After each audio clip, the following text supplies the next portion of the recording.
हम ना अभी इस जगह से चले जाएंगे। मैं अपने वेद को यहाँ एक पल भी नहीं रहने दूंगी, अब और नहीं। और वेद यहाँ पर एक पल भी नहीं रहेगा।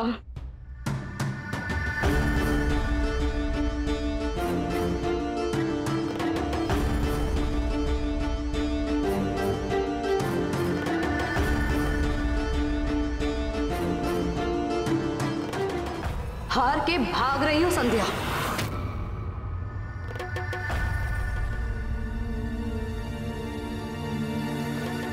आज तक जिस संध्या ने मुश्किल से मुश्किल चुनौती का सीधे खड़े होकर सामना किया है, आज वो इस चुनौती के आगे उससे मुंह छिपा रही है। नहीं संध्या, अगर तुम जैसी बहादुर आईपीएस ऑफिसर इसे पीठ दिखाएगी तो आम जनता का क्या होगा? नहीं संध्या, ऐसे हार मत मानो। हर समस्या का कोई ना कोई हल होता है, उसे ढूंढो। पुलिस की मदद लो। मदद ली थी ना मैंने, मदद ली थी। बुलाया था ना वन विभाग के कर्मचारियों को वो तक्षक को पकड़ने के लिए, लेकिन कुछ नहीं हुआ। गांव वाले देवी के खिलाफ नहीं जाना चाहते। कैसे हिंसा पर उतर आए थे वो लोग। नहीं, यहाँ के लोग ना अंधविश्वास के खिलाफ नहीं जा सकते। वो अपनी अंधविश्वास के लिए ना अपनी जान देने को भी तैयार है। यहाँ के लोग देवी के प्रति अपनी आस्था के खिलाफ ना एक शब्द भी नहीं सुनते। वो अपनी आस्था में कोई भी दखल बर्दाश्त नहीं करते हैं। नहीं हो सकता कुछ। लेकिन इस तरह तो तुम पूरी लड़ाई लड़ने से पहले ही हार मान रही हो। जो लोग तुम्हें अपना आदर्श मानते हैं, उनके मन में बसी तुम्हारी छवि टूट जाएगी। लोगों को जो समझ जाए ना समझे, जो सोचना ना मेरे बारे में सोचे। नहीं रहना मुझे नहीं लड़ना है। मैं अपना सब कुछ दांव पे लगा सकती हूँ, अपनी जिंदगी भी, लेकिन मैं अपने बेटे को दांव पे नहीं लगा सकती। उसकी जिंदगी, उसके भविष्य की कीमत पर नहीं लड़ना है मुझे। एक आईपीएस ऑफिसर होने के साथ साथ ना एक माँ भी हूँ मैं, एक मजबूर माँ जिसके पास आज कुछ नहीं बचा है। आज मेरे पास कोई रास्ता नहीं बचा है। मैं बस अपने बच्चे को ना इस अंधविश्वास की दलदल से बाहर निकालना चाहती हूँ, बस। और कुछ नहीं चाहिए मुझे, कुछ नहीं चाहिए। हाँ, और लोगों को जो सोचना है ना सोचे, मुझे फर्क नहीं पड़ता है। जाओ तुम यहाँ से। नहीं, जाओ तुम, जाओ।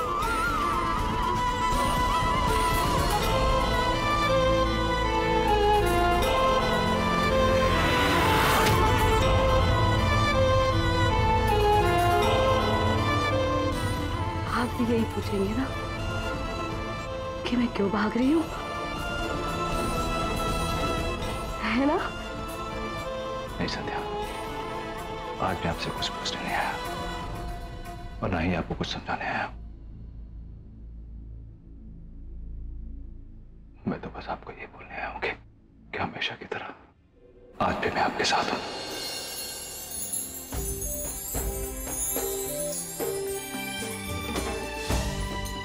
वो जरूरी काम था। हद कर दीजिए आप। जब आपके पास और आपके परिवार के पास हमारे पास बैठने के लिए, बात करने के लिए फुर्सत ही नहीं है, तो हमें बुलाया क्यों था? इस तरह बेइज्जत करने के लिए? ऐसी कोई बात नहीं है, वो जरूरी काम था, इसके वास्ते थोड़ी देरी हो गई।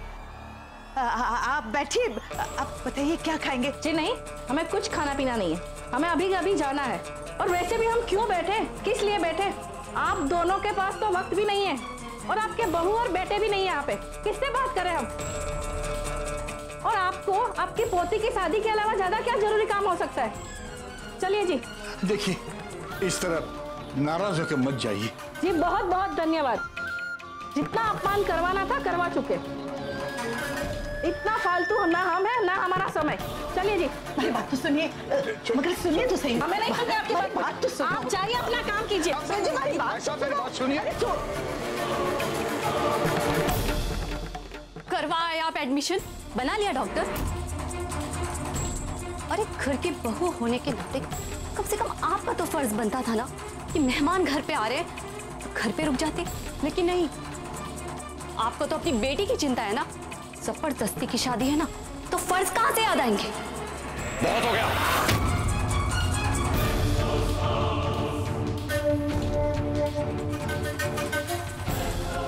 तुम्हें बड़ों से बात करने की तमीज नहीं है? इसका अपमान करने से पहले यह सोच लेना कि ये मेरी पत्नी है, और आज के बाद इस घर में कोई भी इससे ऊंची आवाज में या बदतमीजी से बात नहीं करेगा। इसका रिश्ता सिर्फ मेरे साथ नहीं, इस पूरे परिवार के साथ भी है।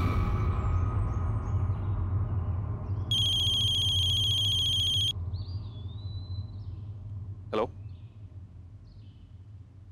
हाँ मैं आ रहा हूं।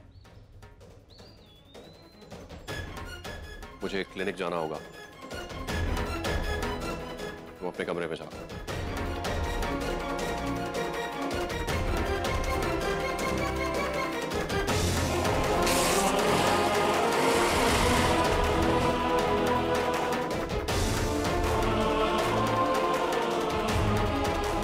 भाभी साहब, आप कमरे में जाओ।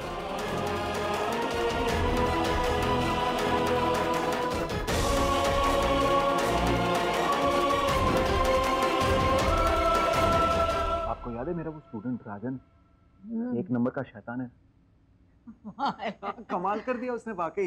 विनी मासी साहब, ऋषभ भैया, अब हम चलते हैं।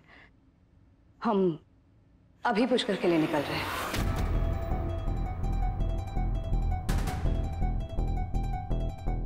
संध्या, क्या एकदम से जाने का प्रोग्राम? संध्या, तुम कहीं द्विमुखेश्वरी के खिलाफ तो नहीं जा रही हो?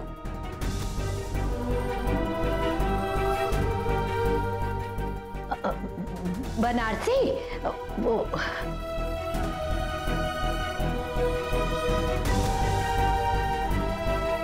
नहीं, इतने दिनों से हम सब लोग अठे ही हैं, और अठे घर में ना सारे मर्द लोग एकले हैं।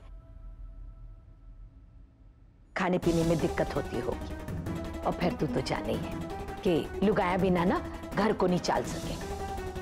और आरजू बीननी तो नई आई है, उस बेचारी पर ना सारे घर की जिम्मेवारी डाल दी है हम सबने। अब वो बेचारी क्या करेगी, इसलिए ना मैंने तय किया है कि आज घर ही चाला।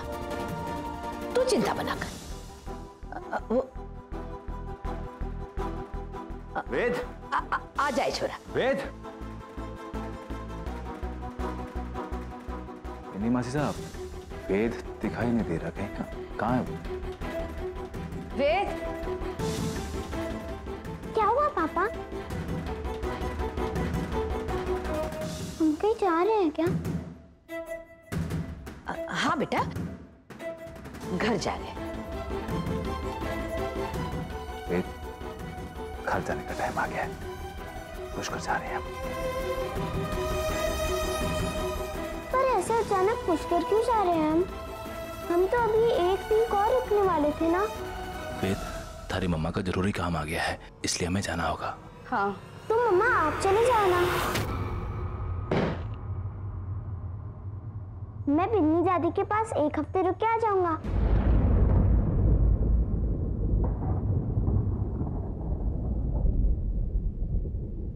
और किशन ने बताया मुझे कि अगले हफ्ते द्विमुखेश्वरी देवी का बड़ा त्योहार मनाया जाएगा। मम्मा, मैं भी देखना चाहता हूँ, प्लीज।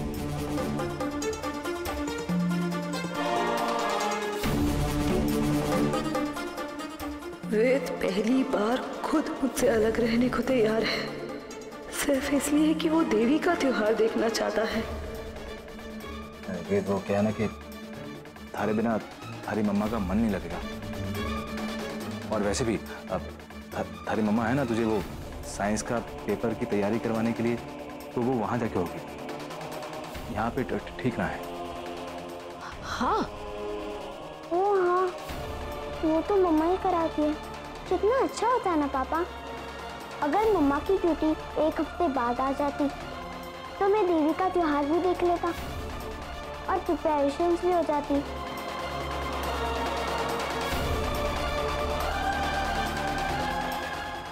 तो चले हम, बाहर गाड़ी इंतजार करिए। हाँ, अरे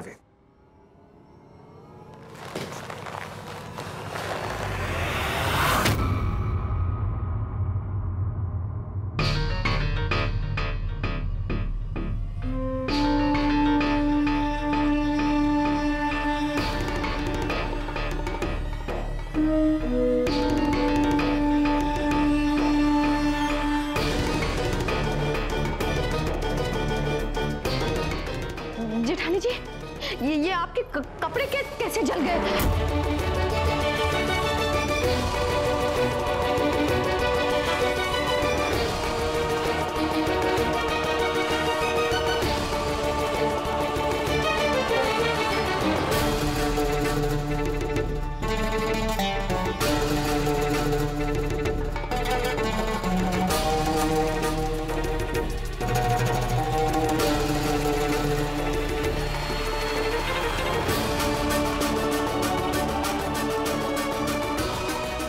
ये भागो, देखो सारी साड़ियाँ जल गई मेरी।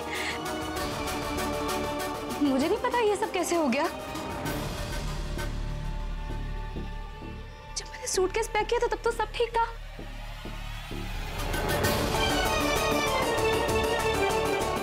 हमारा निकलने के बाद कौन गया रूम में पीछे से?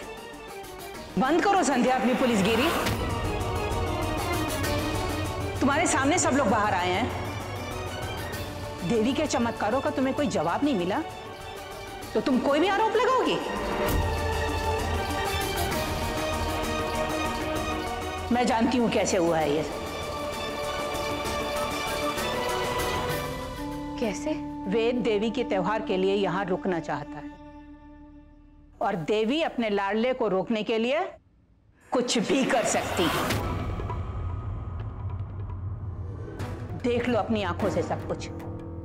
संध्या, अभी भी समझ जाओ, देवी के त्योहार से पहले यहां से मत जाओ, वरना अभी तो सिर्फ कपड़े ही जले हैं, आगे पता नहीं क्या हो।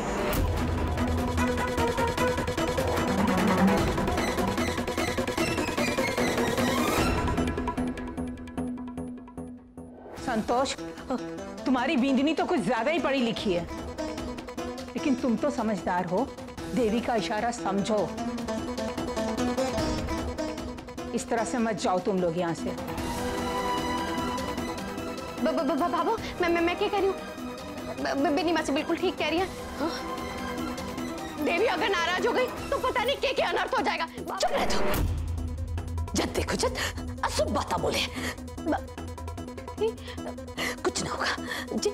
वैसे भी दादी, हाँ, मेरी छुट्टियां बाकी है। देवी के त्योहार तक रुक जाते हैं ना।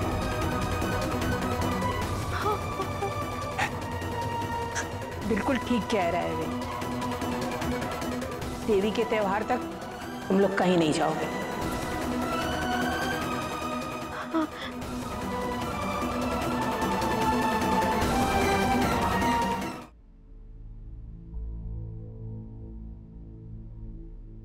संध्या,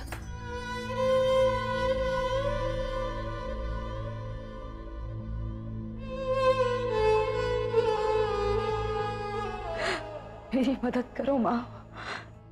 तुम भी तो एक माँ हो। एक माँ की पीड़ा समझ सकती हो तुम।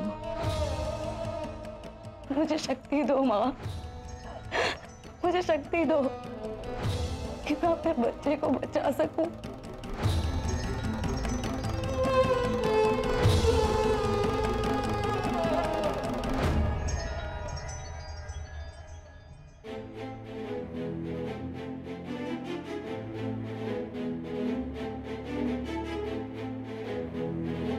बाबा साहब, ये सब हमारी वजह से हुआ है।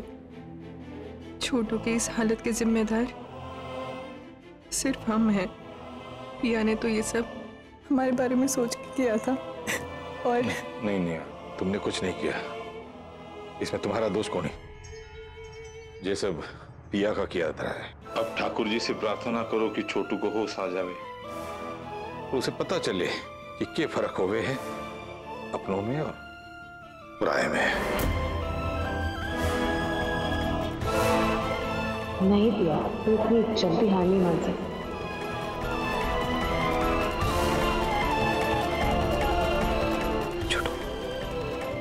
बाबा साहब, छोटू को होश आ गया। आजू, होश आ गया? छोटू बेटा। छोटू, अरे तुम ठीक हो ना? और आराम से।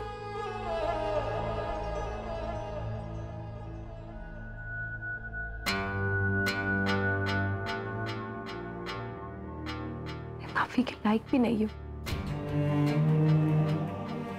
मैं तुम्हारी तो क्या, मैं अपनी खुद की नजरों में गिर चुकी हूँ। क्या करूं, जिंदगी में सिर्फ तुमसे प्यार किया, और जब तुम मुझसे दूर गए तो पता नहीं, मैं नहीं देख सकती तुम्हारी आंखों में अपने लिए नफरत। तुमने तो सुना ही होगा, जो इंसान मोहब्बत करते उनकी नजरों में नफरत देखना मतलब पल पल मरना है। मैं तुम्हें सच में कोई नुकसान नहीं पहुंचाना चाहती थी, लेकिन मैं क्या करूं, स्वार्थ में अंधी हो गई थी, लालची हो गई थी तुम्हें पाने के लिए। मैं चाहती थी हम दोनों एक हो जाए, पता नहीं क्या कर दिया। मेरा इस दुनिया में रह के कोई फायदा नहीं।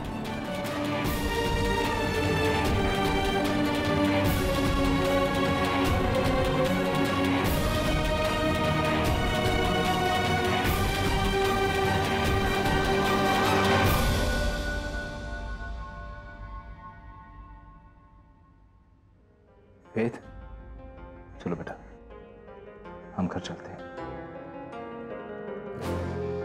वहां पे थारे दादाजी थारा इंतजार कर रहे हैं, और फिर वो छोटू भैया, आरजू, विक्रम चाचा, वो भी तो सब थारी राह देख रहे हैं। और आने वाली छुट्टियों में, गर्मियों की छुट्टियों में, तुझे अपने पापा के साथ दुकान में वो हाथ भी तो बटाना है, वो लड्डू बनाने में।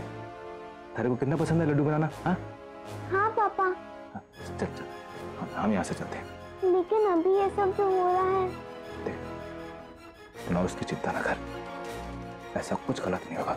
और हाँ, तो शेर है ना, डरेगा नहीं, हम सब तारे साथ हैं। तो जा कमरे में जाके ना अपनी मम्मा ने बुला ले, जा।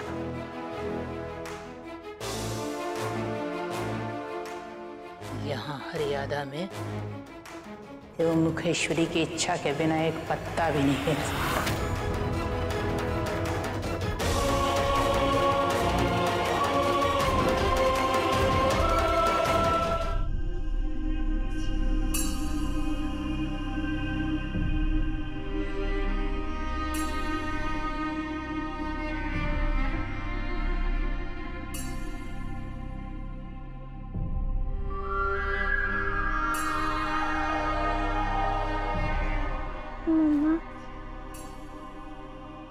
चलो हम अपने घर जाएंगे। डरो मत मम्मा, हम सब साथ हैं ना, कुछ नहीं होगा, पापा ने बोला।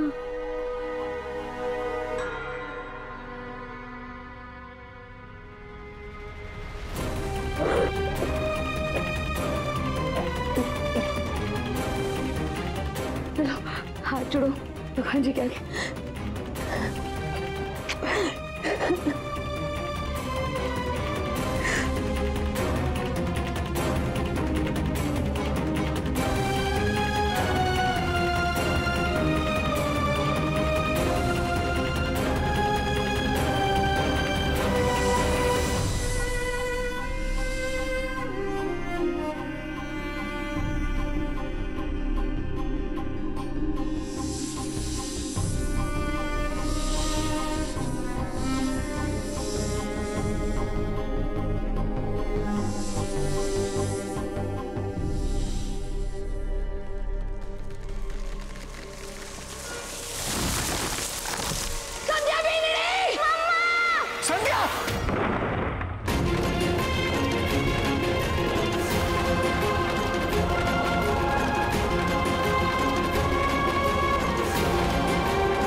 आपके मनोरंजन पर अब नहीं लगेगा कोई ब्रेक। स्टार प्लस के बेहतरीन शोज देखने के लिए लाइक, शेयर और सब्सक्राइब करें स्टार प्लस यूट्यूब पेज को।